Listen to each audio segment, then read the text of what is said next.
மதுரை மாவட்டம் மேலூர் பகுதிகளில் மழையின்றி கரும்பு விவசாயம் கடுமையாக பாதிக்கப்பட்டுள்ளதாக விவசாயிகள் வேதனை தெரிவிக்கின்றனர். இதனால் கரும்புக்கு விலை கிடைக்காமல் சோகத்தில் மூழ்கியுள்ளனர். மதுரை மாவட்டம் மேலூர் சுற்றுவட்டார பகுதிகளில் 30,000 ஏக்கர் வரை கரும்பு சாகுபடி செய்யப்பட்டுள்ளது.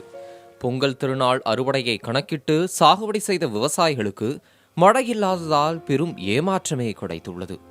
வழக்கமாக 5 முதல் 6 அடி வரையில் தடிமனாக வளரும் கரும்பு இந்த ஆண்டு போதிய நீரின்றி 3 முதல் 4 அடி வரை மட்டுமே வளர்ந்துள்ளதாக விவசாயிகள் வேதனை தெரிவிக்கின்றனர். வறட்சியாகவும் இருக்குது. அதனால் 2 ஏக்கர் 3 ஏக்கர் போடுறதுக்குள்ள நாங்கள் 1 ஏக்கர் தான் போட்டு ஒவ்வொரு விவசாயிகளும் பண்ண முடியுது. கேணி தண்ணியில் கேணி தண்ணி வச்சு தான் பண்ணிக்கிட்டு இருக்கோம். ஆற்று தண்ணின்னா அதுக்கு ஒரு மகிழ்ச்சியாக இருக்கும். கரும்பு ஆற்று தண்ணி பாய்ஞ்சுன்னா அது ஒரு உரம் வச்சது மாதிரி. அது 7 அடி 8 அடி 6 அடியோட ஆற்று தண்ணி வாய்ந்தால் நல்லா வளரும். இந்த கேணி தண்ணினால 3 அடி 3 அடி 4 அடிக்குள்ளதான் கரும்பு இந்த வருஷம் வளர்க்க முடிஞ்சிச்சு எங்களால். கரும்பின் உயரம் குறைந்துள்ளதால் வியாபாரிகள் சொற்ப விலைக்கே கேட்பதாக விவசாயிகள் கூறுகின்றனர்.